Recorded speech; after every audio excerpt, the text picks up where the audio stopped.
Nosso programa hoje recebe o pastor Delvan Lima, de Brasília. Nós vamos conversar sobre o livro que ele acaba de lançar, A Verdade. Olha só, A Doutrina da Prosperidade. Bênção ou maldição? Pastor, um prazer recebê-lo aqui em nosso programa e que bons ventos o trazem aqui a Maringá. Eu agradeço essa oportunidade que você está nos dando de falar um pouco sobre esse livro. E esse livro, ele é, acima de tudo, uma revelação de Deus, que eu tenho certeza vai abençoar a vida de muita gente. O senhor veio fazer uma série de palestras e pregações aqui na região? Nós estamos aqui especificamente para o lançamento desse livro, A Verdade, que trata-se de uma série de mensagens que serão impressas em livro, e esse é o primeiro, tratando acerca desta questão, a doutrina da prosperidade, como tem sido ensinada na maioria das igrejas. Isto realmente tem base bíblica? Realmente isto tem alicerce nas Escrituras Sagradas? É uma bênção ou é uma maldição? É a pergunta que está na capa do livro, e quem vai responder é o próprio leitor. Bom, mas claro que eu preciso fazer essa pergunta para o pastor. A doutrina da prosperidade é amplamente propagada em várias igrejas ultimamente. Na sua opinião, vamos situar primeiro para o nosso público, né? O que é a doutrina da prosperidade? Vamos situar. Conceitua para a gente, pastor, o que é a doutrina da prosperidade para quem está nos assistindo? Sim, a grande maioria das pessoas sabem disso, que nos púlpitos das igrejas hoje, a mensagem que se ouve do Evangelho visa unicamente uma coisa: dizer às pessoas que, através de Cristo e do relacionamento delas com Deus, elas serão prósperas, elas serão ricas, bem-sucedidas, bem posicionadas na sociedade, alcançarão cargos políticos e por aí vai. E isto tudo envolvido em uma série de pedidos, de ofertas e de desafios financeiros que levam as pessoas a depositarem no altar dessas igrejas grande quantia de dinheiro. De maneira que nós temos hoje verdadeiros impérios, reinados de algumas igrejas na terra. A questão é a seguinte: qual é a essência do Evangelho? Qual a espinha dorsal do cristianismo? Porque eu estava comentando com você, antes da gente iniciar a entrevista, que como é bom a gente cometer erros na vida, e eu já cometi tantos, as pessoas que nos veem também cometeram, você também, mas como é bom a gente ter a oportunidade de cair em si, voltar atrás e recomeçar, não é? Dizer, eu errei, eu preciso partir agora de um novo princípio. A Bíblia Sagrada, ela nos mostra claramente que haverá um grupo enorme de pessoas, uma multidão, é o que diz as Escrituras, que só se darão conta desse erro, infelizmente, para elas, no dia do juízo de Deus. Ou seja, elas vão chegar lá e o Senhor dirá a elas: apartai-vos de mim, malditos, para o fogo eterno criado para o diabo e seus anjos. E elas vão ficar desesperadas. Por quê? Por quê? Elas levaram uma vida inteira na mentira, vivendo uma inverdade, vivendo uma ilusão, vivendo um falso cristianismo que saiu de sua essência, né? A Bíblia Sagrada diz que no final dos tempos seria exatamente assim: as pessoas seriam iludidas e enganadas e não se dariam conta disso, viveram uma mentira. Aí elas vão chegar nesse dia diante do trono de Deus e vão dizer: mas Senhor, em teu nome eu fiz milagres, em teu nome eu profetizei, em teu nome eu curei enfermos, expulsei demônios. Como que ficam esses milagres? E daí? E aí o Senhor dirá assim: em verdade, eu nem conheço vocês. E esses milagres, pastor? Esses milagres. A Bíblia narra muitos eventos em que as pessoas, só em tocar na roupa de Jesus, eram curadas. A fé delas, a boa fé das pessoas, alcança a misericórdia de Deus. E muitas vezes elas são curadas, não porque aquela pessoa que estava ministrando tenha algum relacionamento vivo com Deus, mas muitas vezes, pela misericórdia de Deus, envia a boa fé daquela pessoa que está sendo enganada.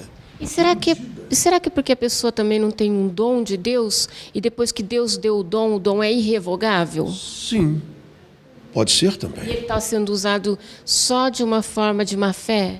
Pode ser Para também. ganhar dinheiro? Porque tem gente que vende, né? Se você me der dinheiro, você cooperar com essa obra, você vai ser abençoado.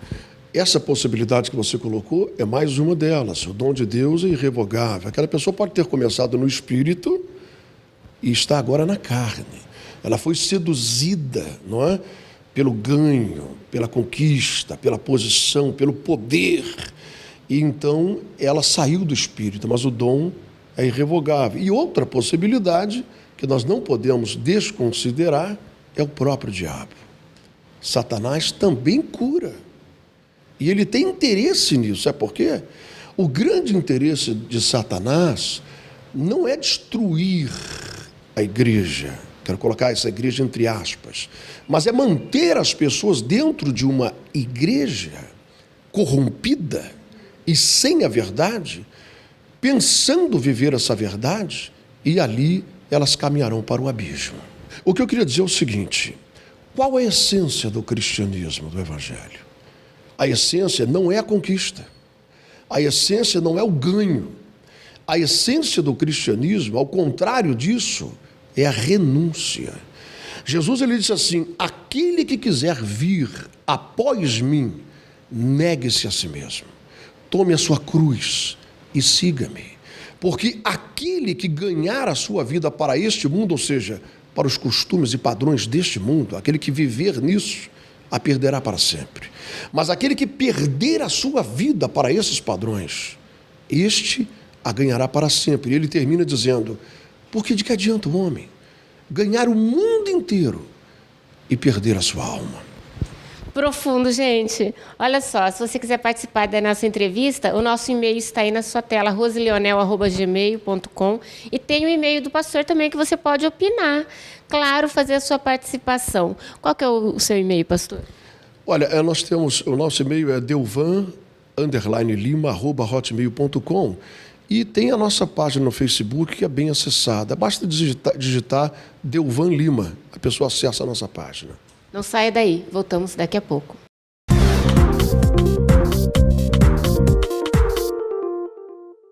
Estamos com o pastor Delvan Lima, ele que está lançando aqui em Maringá, ele é de Brasília, e veio lançar o livro A Verdade, que é uma crítica sobre a teologia da prosperidade. É uma bênção ou maldição? Bom, isso é uma pergunta que está todo mundo se perguntando agora com a gente, né? Está todo mundo agora pensando. Pastor, na sua opinião, Jesus veio pregar o voto de... Não veio falar para ninguém ser pobre, né? O voto de seja pobre, aquele voto de pobreza. Ninguém precisa viver isso também, né? Não, absolutamente.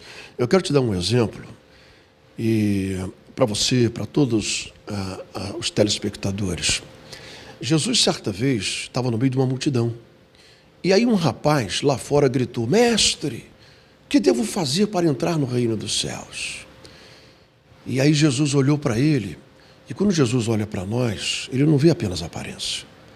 Ele vê todo o nosso ser, aquilo que sentimos, que pensamos, que está em nosso coração. E ele começou a dizer a esse rapaz: não matarás, não roubarás, não prestarás falso. E começou a citar algumas leis. E o rapaz se alegrou e disse: aleluia, eu tenho feito isso, mestre, desde a minha mocidade. Quer dizer, o cara era um bom rapaz, ele tinha um caráter bom, ele não usava droga. É um cara legal. Era um cara legal, é melhor do que muitos pastores de hoje em dia, tinha um caráter muito melhor do que muitos líderes evangélicos de nossos dias. Ele seria um pastor muito bem sucedido em nossos dias. Mas aí Jesus olhou para ele e disse: você quer realmente isso? Você quer entrar no reino dos céus? Ele disse: quero. Vai, vende tudo o que você tem e dá aos pobres. E depois me siga e tu terás um tesouro no reino dos céus. Isso não é uma parábola. Isso foi um fato. Agora, isto quer dizer, como você acabou de lembrar, que o Evangelho de Cristo nós devemos fazer um voto de miséria, de viver na pobreza, na escassez? Absolutamente. Nós estamos falando de um rapaz que Jesus viu o coração dele, viu que o coração dele estava apegado aos bens materiais. Ele não fazia nada daquilo, ele não injetava droga na veia, ele não se prostituía, ele era um bom rapaz, mas o coração dele era apegado nessas coisas, né? E Jesus, certa vez, ele disse assim, olha, não é impossível não, porque para Deus tudo é possível. Mas vai ser muito difícil um rico entrar no reino dos céus. É mais fácil passar um camelo pelo buraco de uma agulha. Por quê? Porque o Deus daquela pessoa passa a ser a grana, o dinheiro, resolve tudo. Ele não precisa de Deus, do socorro de Deus. Quando aquele rapaz ouviu isso, ele baixou a cabeça e foi embora. Jesus não foi atrás dele, não falou nada, não disse, olha, eu exagerei, vende só um pouco, dá só a metade. Ele apenas disse isso. É muito difícil, porque o coração deles está apegado, enraizado nas coisas desse mundo. E o reino de Jesus, ele disse claramente várias vezes, não é aqui, é lá em cima. Eu acho que, lembrando essa passagem de um rico passar na agulha de um... Né, no buraco de uma agulha, isso aí não tem outra conotação, é essa mesmo que Jesus quis dizer? Existem algumas pessoas que querem facilitar um pouco a coisa, dizer mudar, que né? Era um monte que tinha um espaço bem pequeno, uma gruta, mas que dava para passar apertadinho. Seja o que for, a verdade é que Jesus quis dizer que a coisa é séria. Bom, e tem outro versículo que fala, porque o amor ao dinheiro é a raiz de todos os males, né? Então, acho que a questão não é se a pessoa é rica ou pobre, é onde está o coração, porque onde está o seu coração, aí está o seu tesouro, né? Exatamente. Paulo, ele ensina claramente sobre essas coisas. Por isso é que é importante a pessoa, nesse livro, ela vai ter a base, a estrutura bíblica. Não é uma opinião particular minha, pessoal minha. Eu não estou querendo contrariar alguns pontos de vista doutrinários de alguns pregadores bem-sucedidos. Eu estou falando o que diz a Bíblia Sagrada. E estou dizendo que as pessoas têm direito de conhecer a verdade para não estarem entre a multidão enganada e descobrir isso só naquele dia. Lendo esse livro, elas vão descobrir essa verdade. Paulo ensinou claramente. Ele diz o seguinte, nada trouxemos para este mundo e nada podemos dele levar. Se nós tivermos o que comer e o que vestir, estejamos com isso satisfeitos. E olha, só mais uma coisinha. Jesus ensinou uma coisa aos seus discípulos. Não andeis ansiosos. Eu fico impressionado em ver que o evangelho que hoje é pregado, na maioria das igrejas, como você citou algumas aí, a maioria dos pregadores e líderes conhecidos, é o contrário. Não é um leve deslize do que Jesus ensinou, mas é o oposto, é o contrário disso. Jesus disse, não andeis ansiosos por nada nessa vida, nem pelo que de comer, nem pelo que de vestir. Deus é vosso Pai, Ele cuidará de vocês. Aí, gente, falei com o pastor Delvan Lima, e se você quiser adquirir o livro A Verdade, Bênção ou Maldição, a Teologia da Prosperidade, você pode adquirir onde, pastor? Olha, nas livrarias de Maringá, todas elas, as livrarias evangélicas já têm um exemplar do livro, e as pessoas de outros lugares do Brasil e daqui mesmo podem adquirir de forma fácil no Mercado Livre, no site do Mercado Livre. Eles adquirem através do cartão, imprime boleto e chega na casa dela. Isso aí, essa é uma discussão que vai longe, leva para outros caminhos também, né, pastor? E como, né? Provoca reações diversas. Algumas vão amar e outras vão odiar.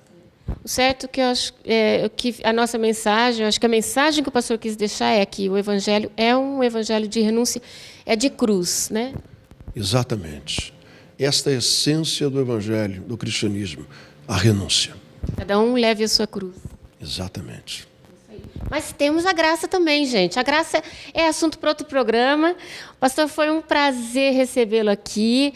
E, olha, o livro do pastor está à venda. Repetindo, adquira o livro do pastor.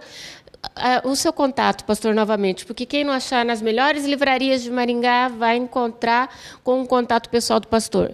Tá, eu vou deixar meu telefone, é o DDD 61 de Brasília, E o telefone é 81-12-3481. E o contato do nosso Facebook também, que as pessoas podem falar conosco, é só digitar Delvan Lima. Nas livrarias evangélicas de Maringá. Sim, sem dúvida. E também, como eu disse, no Mercado Livre, que facilita bastante, né, para as pessoas, em casa mesmo, no computador, elas adquirem. Pastor, um prazer. Muito obrigada. Eu que agradeço. Deus abençoe você. Nós vamos ficando por aqui. Beijo grande. A gente se vê num próximo programa. Fique com Deus.